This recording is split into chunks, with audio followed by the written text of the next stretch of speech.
নিয়ে আল্লাহ পাক রব্বুল আলামিন পবিত্র কোরআনুল কারীমের মধ্যে বিস্তারিত আলোচনা করেছেন, খুঁটিনাটি সব বিষয়ে আলোচনা করেছেন। আল্লাহ বলেন ফাইযা নুফিখা ফিস-সূরি নাফখাতু ওয়াহিদা, সিংহার মধ্যে মোট 3টা ফু দেওয়া হবে। কয়টা ফু? হযরত ইসরাফিল আলাইহিস সালাতু ওয়াস সালাম এখনো এই মুহূর্তে তিনি সার্বক্ষণিকভাবে আল্লাহ যেহেতু তাকে এই দায়িত্ব দিয়েছেন, বড় 4জন ফেরেশতা, বড় কয়জন ফেরেশতা? 4জন ফেরেশতা। এই 4 ফেরেশতার বড় বড় 4 দায়িত্ব। হযরত জিবরিল আমিন আলাইহিস সালাতু ওয়াস সালামের দায়িত্ব ছিল পৃথিবীতে যারা নবী রাসূল তাদের কাছে আল্লাহর কথা, আল্লাহর সরাসরি বার্তা উনি এনে নবীদের কানে পৌঁছে দেবে। এই আমানতদারিতা, এই দায়িত্ব ছিল যে ফেরেশতার নাম হলো জিবরাইল আলাইহিস সালাতু ওয়াস সালাম। মানুষের জান কবজ করার জন্য একজন ফেরেশতা নির্ধারিত, ওনার নাম হলো আজরাইল আলাইহিস সালাতু ওয়াস সালাম। কোন এলাকায় কোন টাইমে বৃষ্টি দিলে ভালো হবে, কোথায় বৃষ্টি প্রয়োজন, মেঘ প্রয়োজন, এই মেঘ বৃষ্টির দায়িত্বে একজন ফেরেশতা আছে, ওনার নাম হলো মিকাইল আলাইহিস সালাতু ওয়াস সালাম। আর কিয়ামত কবে সংঘটিত হবে, এই জন্য আল্লাহ পাক রব্বুল আলামিন সিংহায় ফুৎকার দেওয়ার জন্য বিশেষভাবে সিংহা বানায়া হযরত ইসরাফিল আলাইহিস সালাতু ওয়াস সালামের মুখের সামনে ধরে রেখেছেন।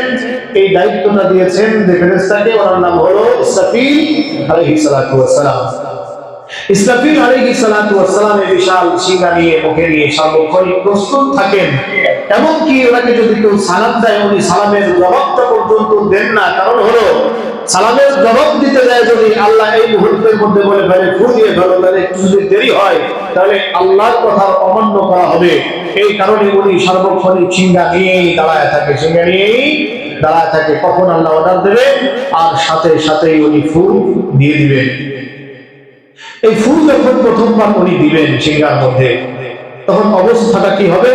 সূরা হজ আল্লাহ পাক রব্বুল আলামিন হজের একেবারেই শুরুর 1-2 নম্বর আয়াতের মধ্যে এই অবস্থাটার বর্ণনা করতেছেন, ফু দেওয়ার সাথে সাথে যে অবস্থাটা হবে। বাকি 7 নম্বর আয়াতে সূরা হজ আয়াত নম্বর 7, এখানে আল্লাহ বলেন ওয়া আন্নাস সাআতা আতিয়াতুল লা রাইবা ফিহা ওয়া আন্নাল্লাহা ইয়াবআসু মান ফিল কুবুর। ওয়া আন্নাস সাআতা আতিয়াতুন, নিশ্চয়ই কিয়ামত আসবেই, নিশ্চয়ই কিয়ামত আসবেই। কে বলতেছে? আল্লাহ। লা রাইবা ফিহা, এ ব্যাপারে কোনো সন্দেহ নাই। কোনো সন্দেহ আছে? আল্লাহ বলেন ওয়া আন্নাস সাআতা আতিয়াতুল লা রাইবা ফিহা ওয়া আন্নাল্লাহা ইয়াবআসু মান ফিল কুবুর। আর নিশ্চয়ই আল্লাহ পাক রব্বুল আলামিন কবরের মধ্যে যারা আছে তাদেরকে পুনরায় উত্থান করবেন, উঠাবেন, পুনরায় তাদেরকে আল্লাহর সামনে দাঁড়াতে হবে। এটাও 100-তে 100 তোমাকে মানতে হবে, বিশ্বাস করতে হবে। কবরের মধ্যে যারা আছে তারা তো আগে ছিল, আগে দুনিয়াতে ছিল। কে বলেন ছিল না? দুনিয়াতে ছিল, কবরের মধ্যে আছে। পুরানো কবর হয়ে খুঁজলে কোনো না কোনো আলামত সেখানে পাওয়া যায়, কোনো না কোনো আলামত পাওয়া যায়। তাহলে যে রব্বুল আলামিন, অনেকে পুনরুত্থানকে বিশ্বাস করে না, এই জন্য কথাটা বলি যে আল্লাহ পাক রব্বুল আলামিন কোন অস্তিত্ব আমার আপনার ছিল না। কোন অস্তিত্ব ছিল না। অস্তিত্ব থেকে আল্লাহ পাক রব্বুল আলামিন 1 ফোঁটা পানি সম্পূর্ণ কাজে লাগান না। ডাক্তারি সায়েন্স বলে এই 1 ফোঁটা পানি লক্ষ লক্ষ কীট থাকে ভিতর থেকে, একটা মাত্র আপনি, একটা মাত্র আমি, একটা মাত্র আমরা। এই হাজার হাজার ভাগ 1 ফোঁটা পানি, এর 1 ভাগ দিয়ে আল্লাহ পাক রব্বুল আলামিন আমাকে আপনাকে অস্তিত্বে এনেছেন। ওই আল্লাহ পাক রব্বুল আলামিন পুনরায় কবর থেকে যেখানে কিছু আলামত আছে ওইখান থেকে উঠানোর ক্ষমতা রাখে কি রাখে না? বলেন, জোরে বলেন, রাখে কি রাখে না? হাজারবার রাখে। অস্তিত্ব থেকে যিনি অস্তিত্ব দিতে পারেন, চেহারার অবয়ব ছিল না, কেমন করে আপনাকে বানাতে হবে এটার কোনো নির্ধারিত নিশানা ছিল না। এই অবস্থায় যদি ওই মালিক বানাইতে পারে, তাহলে ওই মালিক আবার আপনার অস্তিত্ব ছিল এক সময়, এই মানুষকে পুনরায় ফিরিয়ে দেওয়া বেশি কঠিন না সহজ? সহজ। এটা কি সহজ? সম্মানিত ভাইরা আমার, হযরত ইসরাফিল ফেরেশতা সব সময় সিংহাটা মুখের সামনে নিয়ে ধরে থাকে। না জানি কখন রব্বুল আলামিন আদেশ করে ফেলেন, সাথে সাথে সিংহার মধ্যে ফুৎকার মেরে দিব। প্রথম ফুৎকার যখন মারবে, আল্লাহ পাক রব্বুল আলামিন বলেন, ওয়ানুফিখা ফিস-সূরি ফাসাইকা মান ফিস-সামাওয়াতি ওয়া মান ফিল আরদি ইল্লা মান শাআল্লাহ। চিল্লাকা আল্লাহু আকবার। আমার ভাইরা, সিংহায় ফুৎকার দেওয়ার আগে আল্লাহ পাক রব্বুল আলামিন দুনিয়ার মধ্যে আল্লাহ মানলে ওরা যে সমস্ত মানুষেরা আছে, আল্লাহ পাক রব্বুল আলামিনের ভয়ে আল্লাহর কুদরতি কদমে সিজদা লাগাই, আল্লাহ পাক রব্বুল আলামিনকে ছোটখাটো হলেও বিন্দু পরিমাণ হলেও ভয় করে।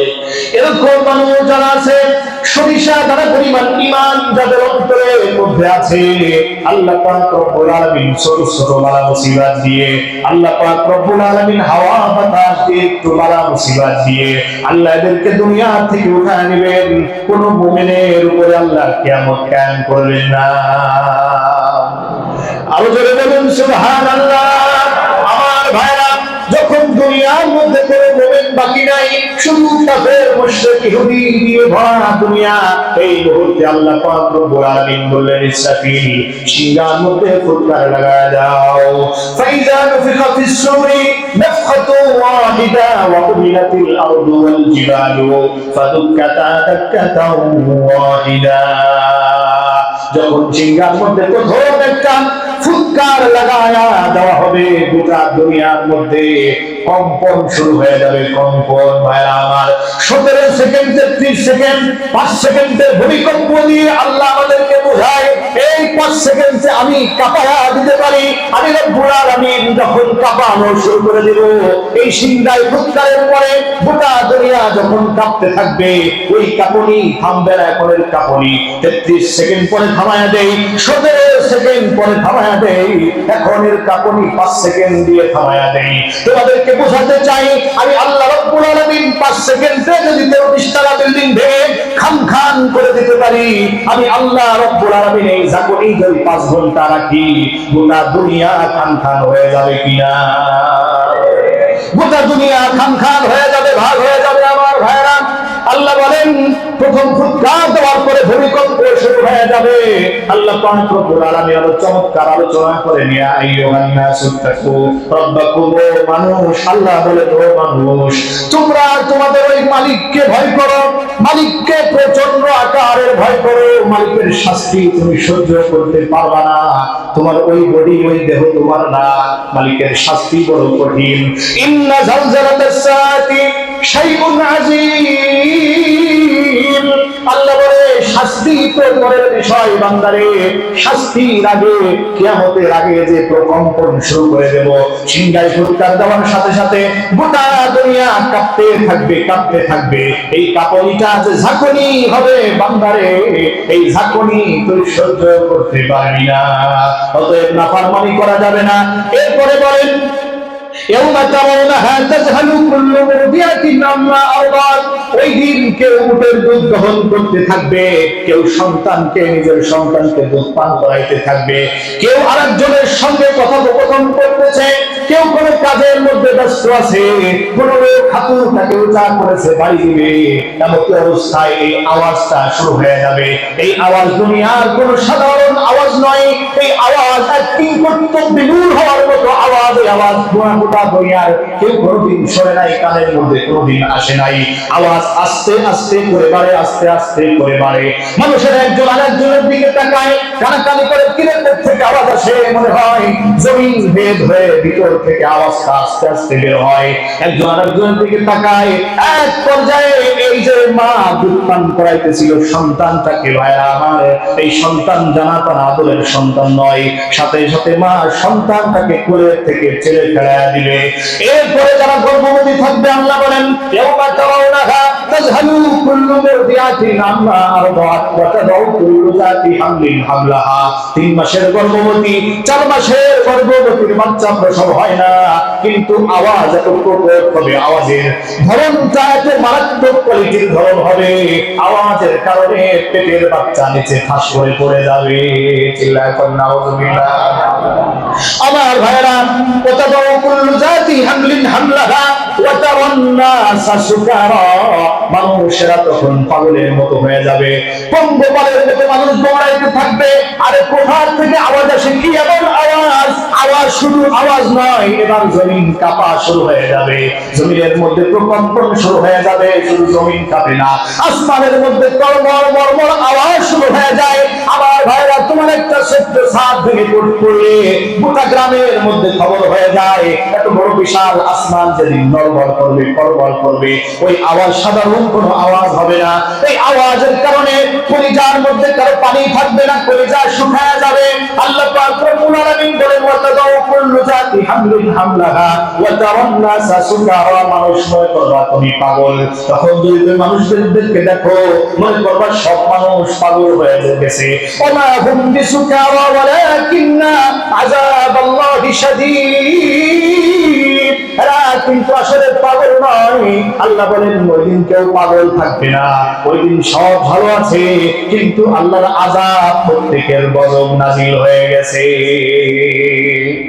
নাউজুবিল্লাহ বলেন না। আমার ভাইরা, এই সিংহায় ফুৎকার যখন শুরু হয়ে যাবে, ফুৎকারের বড় চমৎকার আলোচনা আল্লাহ পাক রব্বুল আলামিন সূরা কারিয়ার মধ্যে করেছেন। আল্লাহ বলেন, আল কারিয়াতু মহাপ্রলয়ঙ্কারী বিষয়, মহাব্লাস্ট হবে, ফায়ার হবে। মাল কারিয়া, ও মুহাম্মদ তুমি কি জানো এই ব্লাস্টটা কি হবে? ওমা আদরাকা মাল কারিয়া, মুহাম্মদ তুমি কি জানো? আল্লাহ এক কথা তিনবার ভাঙায়া ভাঙায়া বললেন। তিনবার বলার উদ্দেশ্য হলো আল্লাহ পাক রব্বুল আলামিন বিষয়টা যে বড় গুরুত্বপূর্ণ বিষয়, বিষয়টা যে অবশ্যই ঘটবে, বিষয়টার মধ্যে কোনো সন্দেহ নাই, এইটা বোঝাতে চান। আল্লাহ বলেন, আল কারিয়াতু মাল কারিয়াতু, কিয়ামত সংঘটিত হবে, গোটা দুনিয়া খানখান হয়ে যাবে, আসমান ভেঙে যাবে। যখন দুনিয়ার মধ্যে কম্পন শুরু হবে, কম্পন শুরু হয় না আমার ভাইরা, দুনিয়ার মধ্যে এবার জমিন আস্তে আস্তে ফাটতে শুরু হয়ে গেছে, জমিনের মধ্যে ফাটল শুরু হয়ে গেছে। পাহাড় গুলো তোলার মতো ভেঙে খানখান হয়ে উঠতে শুরু করে দিলে মানুষ দেখে পাগল হয়ে যাবে। আমার ভাইরা, মাল কারিয়াতু ওয়া মা আদরাকা মাল কারিয়া, ইয়াওমা ইয়াকুনুন নাসু কাল ফারাশিল মাবসুস। আল্লাহ বলেন, সেদিন মানুষেরা পঙ্গপালের মতো বিক্ষিপ্ত ফড়িংয়ের মধ্যে থাবা মারলে যেমন ওড়াল শুরু করে দেয়, মানুষেরা বিভিন্ন দিক দৌড়াইতে থাকবে, পাগলের মতো চিল্লাইতে থাকবে। চিল্লায়া চিল্লায়া কলিজা ফেটে সব জমিনের মধ্যে প্রথম ফুৎকারের মধ্যে মৃত্যুবরণ করবে। দুনিয়ার মধ্যে কোনো পোকা মাকড় বাকি থাকবে না, দুনিয়ার মধ্যে সব প্রাণী সেদিন শেষ হয়ে যাবে। ইয়াওমা ইয়াকুনুন নাসু কাল ফারাশিল মাবসুস ওয়া তাকুনুল জিবালু, জিবাল মানে হলো পাহাড়। আমার ভাইরা, সেদিন পাহাড়গুলো কাল ইহনিল মানফুশ, ধুলি কোনার মতো হয়ে যাবে। আকাশের মধ্যে যেমন ধুলা ওড়ে, তুলাগুলো উঠতে থাকে, পাহাড়গুলো তুলার মতো উড়ায়া দিবে। আল্লাহ বলেন, ওয়াতাকুনুল জিবালু কাল ইহনিল মানফুশ ফাআম্মা মান সাকুলাত মাওয়াজিনুহু ফাহুয়া ফি ঈশাতির রাদিয়া। আমি আল্লাহ পাক রব্বুল আলামিন দুই ধরনের মুআমালাত সেদিন করব, আমার চাইতে কঠিন দুনিয়ার জমিনে কেউ থাকবে না। আমার ভাইরা, আল্লাহ বলেন সেদিন আমল ভালো হইলে ব্যবহার তার সঙ্গে আমার ভালো হবে, দুনিয়ার মধ্যে আমল খারাপ হইলে সেই দিন ব্যবহার আমার খারাপ হবে। এতে কোনো সন্দেহ নাই, কারোর সঙ্গে আমার সেদিন কোনো পীড়িত নাই, সম্পর্ক নাই। যত পীড়িত দুনিয়ার থেকে তুমি সুস্থ অবস্থায় করে নাও, যত সম্পর্ক আল্লাহর সাথে করা দরকার, বন্ধুত্ব করা দরকার, তুমি এখন সুস্থ অবস্থায় করে নাও। হাজার চেষ্টা করলে কিয়ামত সংঘটিত যেদিন হয়ে যাবে, 1 কোটি বার চেষ্টা করলে আল্লাহকে ডাকলে আল্লাহ সাড়া দিবে না। এখন একবার আল্লাহকে আল্লাহ বলে ডাক দিলে আল্লাহ বলেন, বান্দা ডাক দিতে দেরি হয়, লাব্বাইক ওয়া সাদাইক বলতে দেরি হয় না। আমার ভাইরা, প্রথম ফুৎকার হয়ে গেল, ফুৎকার হওয়ার পরে গোটা দুনিয়ার সব শেষ হয়ে গেছে। কোরআনুল কারীমের মধ্যে আল্লাহ বলেন, ওয়ানুফিখা ফিস-সূরি ফাইযা হুম কিয়ামুন ইয়ানজুরুন, যখন সিংহার মধ্যে ফুৎকার হবে, সব মানুষেরা যখন দুনিয়ার মধ্যে মরে গেল, মরে যাওয়ার পরে এবার বলেছেন 4 ফেরেশতা, তাদেরকে আল্লাহ পাক রব্বুল আলামিন পর্যায়ক্রমে মৃত্যু দিবেন। এদেরও মৃত্যু হয়ে গেছে। মৃত্যু হওয়ার পরে এইবার আল্লাহ বাকি শুধু একজন, তিনি হলেন কে? আল্লাহ। কুল্লু মান আলাইহা ফান ওয়া ইয়াবকা ওয়াজহু রাব্বিকা যুল জালালি ওয়াল ইকরাম। আল্লাহ পাক রব্বুল আলামিন বলেন সব ধ্বংস হয়ে যাবে, দুনিয়ায় কিছু থাকবে না। যত মজবুত করে পাইলিং দিয়া বিল্ডিং করো না কেন, কাপনি জাকনি পাহাড় যেখানে খোলা হয়ে উঠবে, তোমার বিল্ডিং এর খোঁজই থাকবে না, সব বালুর মতো চূর্ণ বিচূর্ণ হয়ে যাবে। ভাইরা আমার, আল্লাহ পাক রব্বুল আলামিন সেদিন নিজে একটা ঘোষণা করবেন। আল্লাহ বলবেন লিমানিল মুলকুল ইয়াউম। ও দুনিয়ার মানুষেরা, সেদিন কেউ জীবিত থাকবে না, সব মারা গেছে, কোনো ফেরেশতাও নাই জীবিত, সব শেষ। আল্লাহ পাক রব্বুল আলামিন শুধু একা আর একা। আল্লাহ পাক রব্বুল আলামিন বলবেন লিমানিল মুলকুল ইয়াউম। দুনিয়ার মধ্যে সম্পদ নিয়ে কত কাড়াকাড়ি করছো, সম্পদ নিয়ে কত মারামারি করছো, দুনিয়ার মধ্যে টাকার মালিক হওয়ার জন্য আপন ভাইকে পিটাইছো, জুলুম নির্যাতন করেছো। লিমানিল মুলকুল ইয়াউম। আজকে এই মালিকরা কোথায়? একটা জমির মালিক কেউ আসো নাকি? দাঁড়াও। ওই দিন কেউ দাঁড়ায় না। আল্লাহ পাক রব্বুল আলামিন এক একবার করে তিনবার ঘোষণা করার পরে কেউ জবাব দেওয়ার থাকবে না আমার ভাইরা। আল্লাহ নিজেই বলবেন লিল্লাহিল ওয়াহিদিল কাহ্হার। রাজত্ব আগেও ছিল আমি আল্লাহর, রাজত্ব আজকেও আমার, আজকের পর থেকে রাজত্ব সবই আমার। গোটা দুনিয়ায় কোনো রাজত্ব নাই। দুনিয়ায় তুমি সম্পদ নিয়ে কাড়াকাড়ি বাড়াবাড়ি করে তোমার কোনো লাভ নাই। সম্পদ দুনিয়াটা তোমার নয়, কিছু সময়ের জন্য তোমাকে দিয়েছি, তুমি ভালো থাকো, সুস্থ থাকো, খাও। ভাইরা আমার, আল্লাহ পাক রব্বুল আলামিন এই ঘোষণা দেওয়ার পরে এইবার আল্লাহ পাক রব্বুল আলামিন 2 নম্বর ফুৎকার দেওয়ার জন্য ইসরাফিল আলাইহিস সালাতু ওয়াস সালামকে জাগ্রত করবেন, জাগা করবেন। ইসরাফিল ফেরেশতা জাগ্রত হয়ে দ্বিতীয়বার যখন ফুৎকার করবে, ওয়ানফিখা ফিস-সূরি ফাইযা হুম কিয়ামুন ইয়ানজুরুন, তখন মানুষেরা সব দাঁড়ায়া যাবে। সব মানুষ কবর থেকে দাঁড়ানোর পরে এই মানুষগুলো এবার দাঁড়ায়া দৌড়াইতে থাকবে। আল্লাহর নবীর হাদিস, ইউহশারুন নাসু ইয়াওমাল কিয়ামাতি হুফাতান উরাতান গুররান। আল্লাহর নবী একদিন সাহাবায়ে কেরামকে নিয়ে বসে মসজিদে নববীর মধ্যে বসে বলেন, সাহাবায়ে কেরাম, কিয়ামতের দিন যেদিন তোমরা দ্বিতীয় ফুৎকারে সবাই জাগ্রত হওয়া, জাগ্রত হয়ে যখন সবাই উঠবা, ওই দিন কারো পরনের মধ্যে কাফনের কাপড় থাকবে না, সবাই থাকবে উলঙ্গ, মাথার মধ্যে কাপড় থাকবে না, পায়ের মধ্যে জুতা স্যান্ডেল থাকবে না, সব খালি পায়ে খালি মাথায় উলঙ্গা হয়ে দৌড়াইবে। ভিতর থেকে আয়েশা সিদ্দিকা রাদিয়াল্লাহু তাআলা বলেন, আর-রিজালু ওয়ান-নিসাউ ইয়ানজুরু বা'দুহুম বা'দান ইলা বা'দিন ইয়া রাসূলুল্লাহ। ও আল্লাহর রাসূল, সেদিন কি তাইলে মহিলাদের দিকে পুরুষরা তাকায়া থাকবে নাকি? এত বড় লজ্জার কথা। আমরা উম্মাহাতুল মুমিনিন, আমরা স্ত্রী, আপনার স্ত্রী, আমরাও কি সেদিন উলঙ্গ থাকবো কিনা? আল্লাহর নবী বলেন, আয়েশা, ইয়া আয়েশা, তো আয়েশা, আল আমরু আশাদ্দু মিন আইয়ানজুরা বা'দুহুম ইলা বা'দিন। সেদিনের বিষয়টি এত কঠিন হবে, এত কঠিন হবে। মানুষ যে উলঙ্গ আছে না, পোশাক আছে গায়ের মধ্যে, তার পাশে কি তার বাপ আছে না ভাই আছে, পাশে কি সন্তান আছে না আত্মীয় স্বজন কেউ আছে, এইটা দেখার কোনো টাইম থাকবে না। মানুষ সামনের দিকে দৌড়াবে, সামদেশের দিকে দৌড়াইতে থাকবে। আমার ভাইরা, আল্লাহ পাক রব্বুল আলামিন সেদিন এই জমিনটাকে তামার জমিন বানাবেন। তাফসীরের মধ্যে এসেছে আল্লাহ পাক রব্বুল আলামিন জমিন কেন তামা দিয়ে বানাবেন, লোহা দিয়ে বানাতে পারেন। আল্লাহ পাক রব্বুল আলামিন পিতল স্বর্ণ দিয়ে বানাইতে পারেন, তামা দিয়ে কেন বানাবেন? তামার একটা বিশেষ বৈশিষ্ট্য আছে, সেটা হলো লোহাকে এক কোণা গরম দিলে এক কোণাই গরম হয়, আর এক কোণা ধরলে ধরা যায়। তামা এমন একটা জিনিস, এক কোণা গরম দিলে পুরো বডি গরম হয়ে যায়। এই জন্য আল্লাহ পাক রব্বুল আলামিন তামা দিয়ে এই পৃথিবী বানাবেন।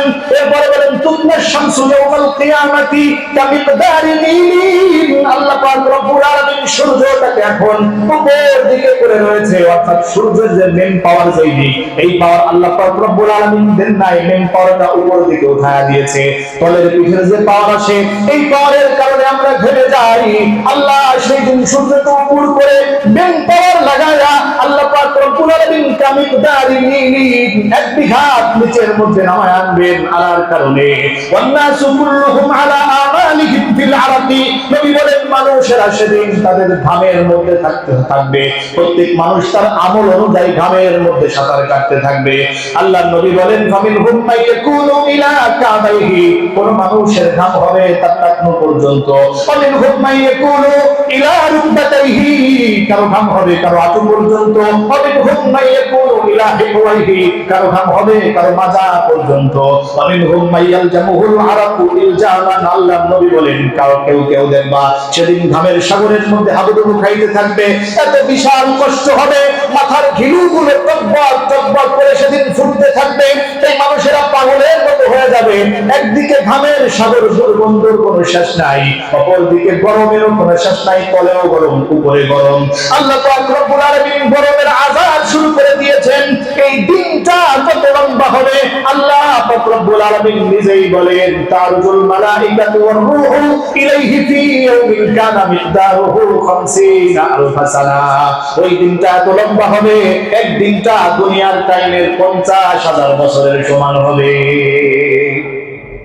কোন দুনিয়া নিয়ে তামাশা? একদিন হবে 50,000 বছরের সমান। এই কিয়ামতের একটা দিন হবে, আল্লাহ পাক রব্বুল আলামিন বলেন এই একটা দিন হবে 50,000 বছরের মতো লম্বা। এই দিন সবাই সাগরের মধ্যে হাবুডুবু খাইতে থাকবে। আবার ভাইরা, মানুষ পাগলের মতো হয়ে এক পর্যায়ে যখন এই শাস্তি আযাব সহ্য করতে পারে না, এইবার পাগলের মতো দৌড়ায়া সবাই চলে যাবে আদি পিতা আদম আলাইহিস সালাতু ওয়াস সালামের কাছে। বুখারী মুসলিম উভয় কিতাবে হাদিস এসেছে, আদম আলাইহিস সালাতু ওয়াস সালামের কাছে গিয়ে বলবে, ইয়া নবিয়ানা আদম আবানা, ও আমাদের আব্বা আদম, তোমারে আল্লাহ নিজ হাতে প্রথমে আল্লাহ বড় আদর করে মায়া মহব্বত করে তোমাকে বানিয়েছে, পৃথিবীর জমিনে সবার আগে তুমি নবী হয়ে গেছো। ও আদম, আজকে তুমি আল্লাহর কাছে সুপারিশ করো, আল্লাহ জাহান্নাম দিক কোনো সমস্যা আমাদের নাই, তবে এইখানে যে পরিমাণ কষ্ট হচ্ছে এই কষ্ট থেকে আগে বাঁচাও, জাহান্নামের দিক কোনো আমাদের সমস্যা নাই। ওরা মনে করবে এই কষ্ট জাহান্নামের কষ্টের চাইতে বড় বেশি কষ্ট। আমার ভাইরা, এটা সিম্পল আল্লাহ পাক রব্বুল আলামিনের শাস্তির মাত্র সূচনা। আমার ভাইরা, আদম আলাইহিস সালাতু ওয়াস সালাম বললেন, তোমরা এসেছো আমার কাছে, কিন্তু আমি তো নিজের চিন্তায় বড় পেরেশান। আদম বলবেন, নফসি নফসি, আমি নিজের চিন্তায় পেরেশান হয়ে আছি। আল্লাহ পাক রব্বুল আলামিন আমারে বলছিল, আদম রে সব খাবা, ওই এক গাছের ফল কিন্তু খাবা না, আমি ওই দিন খেয়ে ফেলেছিলাম। আল্লাহ যদি আজকে আমারে পাকড়াও করে, আদম তুমি শান্তিতে কোণার মধ্যে বসে আছো, ও আদম ফল যে খাইছিলা এখন তোমারেও ধরবো। এই কারণে আমি বড় শঙ্কিত আছি, আমি ভয়ের মধ্যে আছি। আল্লাহ না জানি আমার সাথে কেমন ব্যবহার করে। তোমরা যাও, পৃথিবীর জমিনের সর্বপ্রথম রাসূল হলো নূহ নবী, এই নূহর কাছে চলে যাও। নূহ দেখো কোনো ফয়সালা করতে পারে কিনা। সবাই দৌড়ে নূহ আলাইহিস সালাতু ওয়াস সালামের কাছে আসবে। নূহ আলাইহিস সালাতু ওয়াস সালামের কাছে আসার পরে বলবে, ইয়া নবী ইয়া নূহ, আমাদেরকে একটু বলো, আল্লাহর কাছে সুপারিশ করো, আল্লাহ যেন আমাদেরকে এই আযাব থেকে কিছু সময়ের জন্য মুক্তি দেয়, জাহান্নাম দিলে দিক, আমাদের কোনো সমস্যা নাই। নূহ আলাইহিস সালাতু ওয়াস সালাম বলবেন, আল্লাহ পাক রব্বুল আলামিন দুনিয়ার মধ্যে দোয়ার ক্ষমতা আমাকে দিয়েছিলেন। প্রত্যেক নবীর পাওয়ারফুল একটা দোয়া থাকে, আমি এই দোয়াটাকে আমার সম্প্রদায়ের জন্য উল্টা ভাবে করেছিলাম। কারণ হলো ওদের নির্যাতন আমার সহ্য হয় নাই। দিন রাত মিলাইয়া 950 বছর দাওয়াত দেওয়ার পর ঈমান আননেওয়ালা মাত্র 80 জন। এই কারণে আল্লাহরে বলছি, ক্বালা নূহুর রাব্বি লা তাযার আলাল আরদি মিনাল কাফিরিনা দাইয়ারা, আল্লাহ কোন কাফেরদের দুনিয়াতে রাখবা না, সব মারে ফেলো। এই কারণে যদি আল্লাহ আমার বলে, এই নূহ তুমি কেন কাফেরদেরকে মারতে বলছো, ওরা কি আমার বান্দা না? এই কথা বলে যদি আল্লাহ আমাকে পাকড়াও করে, আমার আজকে বাঁচার কোনো কায়দা নাই। নফসি নফসি বলবে। ভাইরা আমার, নূহ নবী ফিরায়া দেওয়ার পরে বলবে, তোমরা চলে যাও মিল্লাতে আবিকুম ইব্রাহিম, তোমাদের একজন আদি, তোমাদের একজন জাতির পিতা আছে, নাম হলো ইব্রাহিম। জাতির পিতা ইব্রাহিম, তাকে আল্লাহ খলিলুল্লাহ উপাধি দিয়েছে, আল্লাহর বন্ধু। আজকে যাও আল্লাহর বন্ধু দেখো কি করে। ভাইরা আমার, ইব্রাহিম নবীর কাছে দৌড়ে সবাই চলে যাবেন। যাওয়ার পরে বলবে, ইয়া নবী আনা ইব্রাহিম আলাইহিস সালাতু ওয়াস সালাম, আল্লাহর কাছে একটু সুপারিশ করেন। ইব্রাহিম নবী বলবে, নফসি নফসি, নিজের চিন্তায় বড় বিভোর হয়ে আছি, আমার কি হবে তাই তো জানি না। আমি কিন্তু একটা ছোটখাটো বিষয় নিয়ে একটা কথা বলে ফেলেছিলাম, আল্লাহ যদি এই কারণে ধরে। কথাটা কি? কথা হলো, আমাকে যখন সম্প্রদায়ের লোকেরা বললো, ইব্রাহিম চলো পূজা করতে যাই, আমি তখন বলেছিলাম আমি অসুস্থ। মূলত আমি মানসিক অসুস্থ ছিলাম, শারীরিক অসুস্থ ছিলাম না। আল্লাহ পাক রব্বুল আলামিন যদি বলে, ইব্রাহিম অসুস্থ ছিলাম মানসিক, বলছো শারীরিক, তাইলে কি হইব? তাহলে আমি এই কারণে আল্লাহ পাক রব্বুল আলামিনের কাছে আজকে যদি সুপারিশ করতে যাই, আল্লাহ এই বিষয়টা যদি ধরে ফেলে, ভাইরা আমার, নবীদের এইগুলো কোনো অপরাধ নয়, কোনো অন্যায় নয়, প্রত্যেকটাই সহিভাবে সত্য কথা বলেছেন। কিন্তু এই সামান্য সামান্য বিষয় নিয়ে তারা যদি এত ভয়ে থাকে, এত সংকীর্ণ হয়ে থাকে, আমার আপনার লক্ষ কোটি কোটি গুনাহ তারাশ করলে গুনাহের কোনো শেষ নাই। আমার আপনার অবস্থা কি হবে ভাইরা আমার? ইব্রাহিম নবী ফিরাইয়া দিলেন, বললেন যাও মূসা কালিমুল্লাহর কাছে। সবাই বলে মূসা কালিমুল্লাহর কাছে আসবে। মূসা কালিমুল্লাহর কাছে আসার পরে মূসা বলবেন, আমি আল্লাহর সাথে কথা বলতাম ঠিক আছে, কিন্তু বনি ইসরাইলের মধ্যে একজন দুইজনকে দেখে একদিন ঝগড়া করে, আমি আবার আমার গোষ্ঠীর লোককে বাঁচাতে যাইয়া পরে একটা থাপ্পড় মারছি, ওকে এত দুর্বলতা আমি জানতাম না, এক থাবাই সাথে সাথে এই জায়গায় মারা গেছে। আজকে যদি আল্লাহ বলে মূসা মানুষ মারার পরে তারপরে আসছো, আজকে তোমার আমি ছাড়বো না, আল্লাহর সঙ্গে কথা বলতে পারবো না, নাফসি নাফসি, নিজের চিন্তায় বড় বিপদ হয়ে আছি, তোমরা চলে যাও। আল্লাহ পাক রব্বুল আলামিন বড় নিদর্শন দেখিয়েছেন। আল্লাহ পাক রব্বুল আলামিন বাবা ছাড়া হযরত ঈসাকে বানাইছেন, তোমরা ঈসার কাছে যাও, ওখানে একটা ফয়সালা পেতে পারো। সবাই জোরে এবার ঈসার কাছে আসবে। ঈসা আলাইহিস সালাম বলবেন, আমিও নিজের চিন্তায় দেব, বড়দের কাছে কিছু বড় ভাই যে কাম পারে নাই, আমার দ্বারা এটা সম্ভব নয়, তবে একটা ঠিকানা তোমাদেরকে দিয়ে দেই, ওই ঠিকানায় গেলে আমার মনে হয় মিস হবে না, যে কোনো একটা ফয়সালা হবে। চলে যাও তোমরা, এই ঠিকানায় চলে যাও। ঠিকানা দিয়ে দেবে আমার আপনার নবী মুহাম্মদুর রাসূলুল্লাহ সাল্লাল্লাহু আলাইহি ওয়াসাল্লামের ঠিকানা। আল্লাহ নবী আরশে আজিমের নিচে সিজদায় পড়ে সবাই কয় নাফসি নাফসি, সব নবী বলে নাফসি নাফসি, আদম কয় নাফসি, নূহ বলে নাফসি, ইব্রাহিম নবী বলে নাফসি আমারে বাঁচাও, মূসা কয় নাফসি আমারে বাঁচাও, ঈসা বলে নাফসি আমারে বাঁচাও। এখানে সিজদায় পড়ে আমার আপনার নবী একটা শব্দ ভিন্ন আওয়াজে বের করে বলে, রব্বি হাবলি উম্মতি উম্মতি উম্মতি। সুবহানাল্লাহ বলেন না? সবাই নবীর কাছে যাওয়ার পরে নবীজি সাল্লাল্লাহু আলাইহি সাল্লাম বললেন, আল্লাহ আমার উম্মতকে বাঁচাও, উম্মতকে বাঁচাও। আল্লাহ পাক রব্বুল আলামিন বললেন, নবী দুনিয়াতে বড় কষ্ট করেছেন, এই জমিন কষ্টের জমিন না, মাথাটা তাড়াতাড়ি উঠান, আপনি কি চান বলেন। এবার নবীজি বলবেন, ইয়া রাব্বাল আলামিন, বড় কষ্টের মধ্যে উম্মত মালিক হিসাব কার্য শুরু করে দাও। আমার ভাইরা, আল্লাহ পাক রব্বুল আলামিন হিসাব কার্য শুরু করবেন। হিসাব কার্য শুরু করার আগে 3 নম্বর একটা ফুৎকার হবে, ইস্তাফিল কে বলবে ইস্তাফিল রে, দ্বিতীয় নম্বর একটা ফুৎকার লাগায়া দাও, হিসাব শুরু হয়ে যাবে। হিসাব শুরু হওয়ার আগে এবার বলবে, ওয়ান্তাজুল ইয়াউমা আইয়ুহাল মুজরিমুন, এই সমাজের মধ্যে পাপাচারী কারা আছো, পাপীরা আলাদা হয়ে যাও, নেককার মানুষরা আলাদা হয়ে যাও, পাপীরা আলাদা হতে চায় না।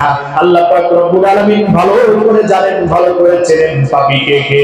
আল্লাহ আলামত লাগায়া দিয়া ফেরেশতাদেরকে লোহার লাঠি দিলেন, শুধু লোহার লাঠি নয়, লোহার লাঠির মধ্যে আগুন লাগায়া, এই আগুনের লাঠি দিয়া ফেরেশতাদেরকে বলবেন, আজকে দুনিয়াতে যারা পাপাচারী করেছে, দুনিয়ার মধ্যে বাড়াবাড়ি করেছে, দুনিয়ার মধ্যে আল্লাহ মানে নাই, রাসূল মানে নাই, নামাজের ধার ধারে নাই, ওদেরকে পিটায়া পিটায়া আলাদা করে দাও, পিটায়া পিটায়া আলাদা করে দেবে। আমার ভাইরা, এবার যখন বিচার কার্য শুরু হয়ে যাবে, আমার ভাইরা, এর আগে এই যে 50,000 বছর যে টাইম এই হাসরের ময়দানের মধ্যে প্রত্যেক মানুষ থাকবে, এই ময়দানের মধ্যে আল্লাহ পাক রব্বুল আলামিন 7 শ্রেণীর মানুষকে বিশেষ একটা স্পেশাল ছায়া বানায়া ওইখানে তাদেরকে স্থান করে দিবে। এই 7 শ্রেণীর মানুষের মাথার উপরে সূর্যের তাপ রাখবে না, এয়ার কন্ডিশন এসির মধ্যে যে পরিমাণ শান্তি লাগে, এর চাইতে কোটি কোটি গুণ শান্তি ওইখানে ব্যবস্থা করে দিবেন কে? আমার ভাইরা, আল্লাহ নবী বলেন, এই 7 শ্রেণীর মানুষের তর্জমা একটু শুনে নাও। আল্লাহ নবী বলেন, সালাতুই ইউজিলুহুমুল্লাহু ফি জিল্লিহি ইয়াওমা লা জিল্লা ইল্লা জিল্লু। আমার ভাইরা, মনোযোগ দিয়ে শুনবেন, 7 শ্রেণীর যে কোনো এক শ্রেণীর হওয়ার চেষ্টা করতেই হবে, করতেই হবে। এই 7 শ্রেণীর বাহিরে কেউ ছায়া পাবে না। সালাতুই ইউজিলুহুমুল্লাহু ফি জিল্লিহি ইয়াওমা লা জিল্লা ইল্লা জিল্লু। যেদিন আল্লাহর ছায়া ব্যতীত পৃথিবীতে কোনো ছায়া থাকবে না, ওই দিন আল্লাহ পাক রব্বুল আলামিন 7 শ্রেণীর মানুষকে স্পেশাল ছায়া দিবেন। 1 নম্বর হলো ইমামুন আদিল, ন্যায়পরায়ণ বাদশা, ন্যায়পরায়ণ বাদশা এই জায়গায় ধরা খেয়ে যাবে অধিকাংশ রাজা বাদশা। আমার ভাইরা, ইমামুল আদিল করে বলেন রাজুলুন কলবুহু মুআল্লাকুম বিল মাসাজিদ, দুই নম্বরে এমন একজন লোক যার অন্তরটা সব সময় মসজিদের সঙ্গে লেগে থাকে। মসজিদে না আসলে মোটেও ভালো লাগে না, ঘরে বসে নামাজ পড়তে ভালো লাগে না, মসজিদে আসলেই ভালো লাগে, বসলেই ভালো লাগে, নামাজের 10 মিনিট আগে মসজিদে উপস্থিত হয়ে যায়। মসজিদের সঙ্গে হৃদয়ের একটা বড় কালেকশন আছে। এই মানুষটাকে আল্লাহ পাক রব্বুল আলামিন বলবেন আজকে গামের সাগরের মধ্যে তোমার জায়গা না, তুমি তাড়াতাড়ি আরশে আজিমের নিচে চলে যাও, ওইখানে গিয়ে তুমি ওইখানে বিশ্রাম নাও, তোমার জন্য আলিশান বিছানা করে দিলাম। আমার ভাইরা হলো 2 নাম্বার। এরপরে বলে তোমার শাবুন নাশা ফি ইবাদাতিল্লাহ, 3 নাম্বার হলো এমন যুবক যৌবন কালটা আল্লাহর ইবাদতের মধ্যে কাটিয়েছে, যৌবন কালে গুনাহ করে নাই, যৌবন কালে বিভিন্ন বড় বড় যে গুণাগুলো বর্তমান অসুস্থতা গুলো সমাজের মধ্যে আছে, এই অসুস্থতার মধ্যে সে পা দেয় নাই, পাদে সে পড়ে নাই, এই যুবককে আল্লাহ পাক রব্বুল আলামিন আরশে আজিমে সায়াদান করবেন। এর 3 নাম্বার। 4 নাম্বার হলো ওয়ারাজুলানি তাহাব্বা ফিল্লাহি ইজতামা আলাইহি ওয়া তাফাররাকা আলাইহি, দুইজন এমন লোক, এই দুজন বন্ধুত্ব করেছো আল্লাহর জন্য, আবার বন্ধুত্ব ভেঙেছেও আল্লাহর জন্য।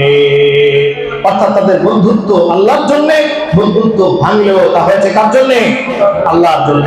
ভাইরা আমার, এই হলো 4 নম্বর শ্রেণী। 5 নম্বর শ্রেণী হলো রাজুলুন দাতুন ইমরাতুন যাতু মানসিরিন ওয়া জামাল ফাকালা ইন্নী আখাফুল্লাহ, এমন মানুষ পাওয়া বড় কষ্টকর আমার ভাইরা। 5 নম্বর হলো এমন লোক যেই মানুষটাকে একজন সুন্দরী মহিলা তাকে ডেকেছে, অফার করেছে আজকে রাতে বাসা খালি আছে, তুমি আসলে আসতে পারো, কোনো সমস্যা নাই, সিকিউরিটির কোনো অভাব নাই, তোমাকে কেউ ধরবে না, দেখবে না, চলে আসলে আসতে পারো। এই লোকটা তখন মহিলাকে বলেছে ইন্নী আখাফুল্লাহ, আমি ভয় করি কাকে?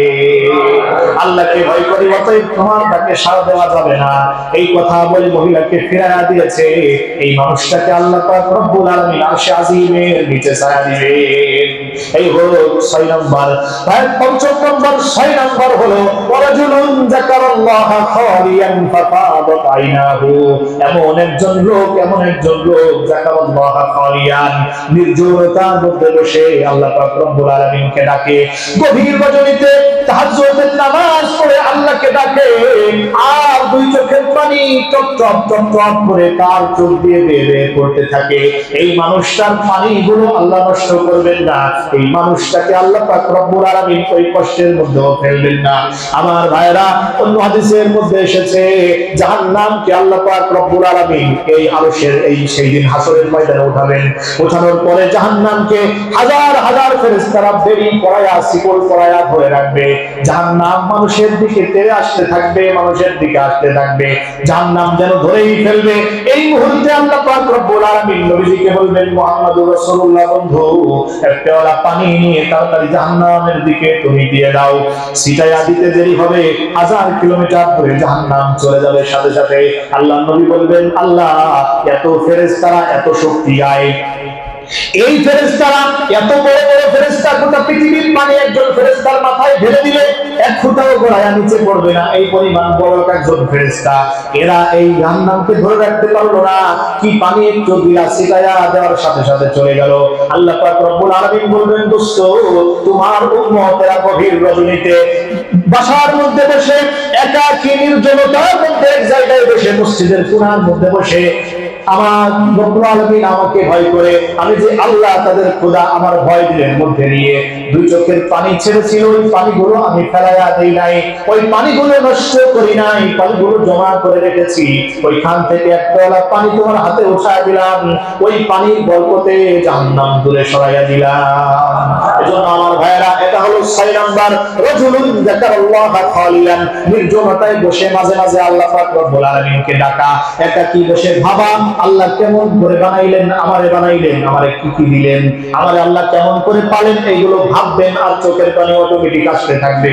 আমার ভাইরা, 7 নম্বর আল্লাহ পাক রব্বুল আলামিন যাকে দিবেন ওয়ারাজুলুন তাসাদদাকা বিসাদাকাতিন লা তা'লামু শিমালুহু মা তুনফিকু ইয়ামিনুহু, 7 নম্বর ওই ব্যক্তিকে আল্লাহ আরশে আজিমের ছায়া দিবেন। যে ব্যক্তি ইসলামের কোন তাকাজা আসলে, দিনের কোন তাকাজা আসলে বলতে দেরি হয়, সামর্থ্য অনুযায়ী আগায় আসতে বিন্দু পরিমাণ দেরি করে না। সুবহানাল্লাহ কইলেন না? এজন্য এই 7 শ্রেণীর মানুষকে আল্লাহ পাক রব্বুল আলামিন আরশে আজিমের নিচে ছায়া দিবেন। এই 7 শ্রেণীর বাহিরে কেউ ছায়া পাওয়ার কোনো সুযোগ নাই। এজন্য আপনার ছায়া পাইতে হলে এই 7-এর যে কোনো একটার মধ্যে ঢুকতেই হবে, ঢুকতেই হবে। আমার ভাইয়েরা, আলোচনা আরো অনেক দীর্ঘ আলোচনা, আস্তে আস্তে করবো ইনশাআল্লাহ। একটা এলান আমরা শুনি, আমাদের মসজিদের